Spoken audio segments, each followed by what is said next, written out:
Formulės 1 Kinijos Grand Prix starto rikiuotė jau sudėliota. Po įtemptų sprinto kvalifikacijos ir sprinto lenktynių sesijų turėjome pagrindinę kvalifikaciją. Joje triumfavo pirmą kartą pole poziciją lenktynėse užimsiantis Oskaras Piastri, tačiau tai ne viskas, nes šiandien įvyko dar daugybė netikėtumų. Aš esu Dominykas ir sveiki atvykę į 2025 Kinijos Grand Prix kvalifikaciją.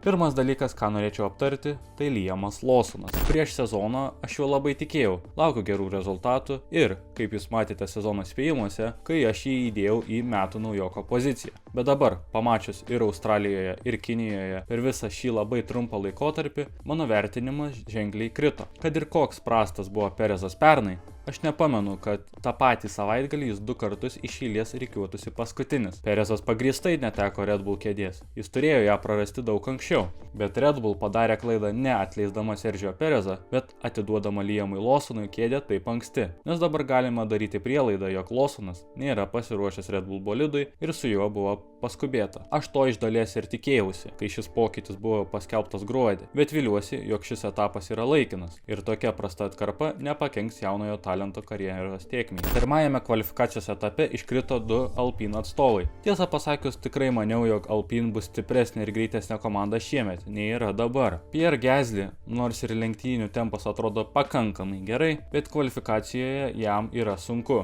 Tuo tarpu Jackas Doohanas, manau, yra savo galimybių ribose, todėl Gasly rezultatas parodo, jog Alpine komanda nuvilė. Nesusipratimas komunikacijoje įvyko tarp Beermano ir Haas. Oliveris Beermanas atrodęs visą savaitgalį kur kas greičiau nei jo komandos draugas Estebanas Okonas, kvalifikacijoje nesugebėjo suspėti ir atlikti savo paskutinio bandymo. Jis buvo paleistas tikrai per vėlai, o to pasekmė 17 pozicija rytojaus lenktynėse. Akivaizdu, kad Carlosui Sainzui reikia klimatizuotis ir priprasti prie naujos komandos. Williams automobilis, kaip matome iš Albono rezultatų, yra 5-6 tarp visos rikiuotės ir turi daug potencialo pakliūti į 10-tuką. Visų pirma, nėra lengva iš vienos komandos pereiti į kitą, bet tuo pačiu nėra lengva priprasti prie kitokio variklio, kitokio vairo, kitokio automobilio manevringumo ir panašiai. Būtent kvalifikacijoje labiausiai išiškėja tos klaidos, kurios, manau, bus tikrai ištaisytos, bet dar Carloso Sainzo įspūdingų pasirodymų teks palūkėti. Kitas žmogus, kuriam klimatizacijos bėdos negalioja, tai Nico Hülkenbergas. Po fantastiško savaitgalio Melbourne dabar kvalifikuojasi 12, 7 pozicijomis aukščiau savo komandos draugo Bortoleto. Pernai buvome pripratę Sauberius matyti paskutinėje pozicijoje, todėl šiemet labai džiugu, kad Sauber komandos lenktynininkai yra taip pakankamai arti vidutiniokų. Estebanas Okonas turėjo neblogą kvalifikaciją. Kaip ir minėjau, jo komandos draugas Beermanas pasiliko 17 pozicijoje,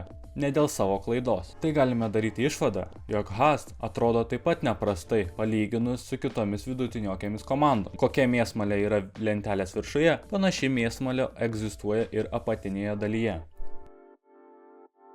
10 vietoje rytoj startuos Alexanderis Albonas ir man labai smagu matyti vėl gyvą ir vėl konkuruojantį Alboną. Pernai šitokie rezultatai Williams komandai ateidavo tik kelis kartus per metus, o šiemet ši ekipa pristatė gerą automobilį ir turėdami tokius puikius lenktynininkus kaip Alboną ir Sainzą skina savo darbo vaisius. Vienintelis klaustukas apie šią komandą yra nežinomybė, koks jų tikrasis tempas lenktynėse. Australijoje dėl besikeičiančių sąlygų sunku buvo įžvelgti kažkokių kertinių dalykų, o sprinte buvo per mažai laiko tinkamai įvertinti, todėl intriga išlieka rytojui. Racing Bulls bolidas yra įspūdingas. Jeigu taip toliau klostysis dalykai, kas mažai tikėtina, manau turėsime tikrą kovą dėl 5 vietos konstruktorių taurėje tarp Racing Bulls ir Williams. Isaakas Hadžia šiandien gali nueiti tiesiai į Helmuto Marko ofisą ir parodyti su visu pasitenkinimu vidurinį pirštą. Puikus jaunuolio atsistatymas po tokio emociškai sukrečiančio savaitgalio Australijoje. Nuo 6 vietos Ferrari bolido,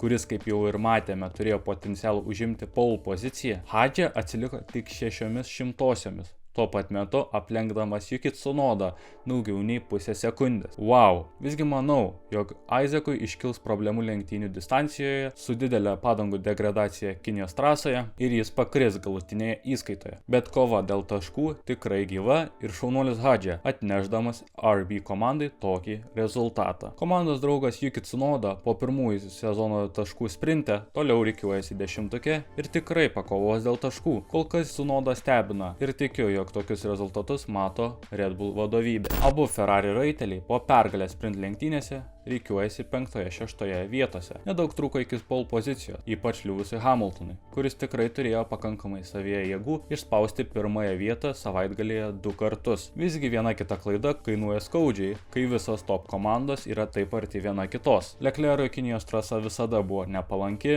ir nemėgiama, todėl nenuostabu, jog jį pranoksta jo komandos draugas, šioje trasoje laimėjo 6 lenktynės ir 1 sprint lenktynes. Labai įdomus ketvertukas, visokių gali būti baigčių, visi šie lenktynininkai po pirmo rato gali pirmauti ir įžvelgiu labai įdomų startą rytojaus lenktynėse. Šaunuolis Oskaras, atradęs tiek daug tempo paskutinėme kvalifikacijos raunde, kai to neatrado jo komandos draugas Lando Norrisas ir užsitikrinęs pole poziciją, jis turi daug šansų nugalėti. Taip pat ne ką prastesnis buvo George'as Russellas, kurio visoje šitoje mišrainėje pamatyti tikrai nesitikėjau. Paskutiniai spėjimai, kas nugalės rytoj. Labai sunku pasakyti, nes McLaren atrodo labai stipriai, Ferrari taip pat atrodo labai stipriai, niekada nėra nurašomas Maxas Verstappenas ir jis visada yra šalia, o galbūt pavyks Russellui aplenkti Piastri ir švaraus oro pagalba pasimti pirmąją sezono pergalę. Bet kokiu atveju aš lieku prie Oskaro Piastri.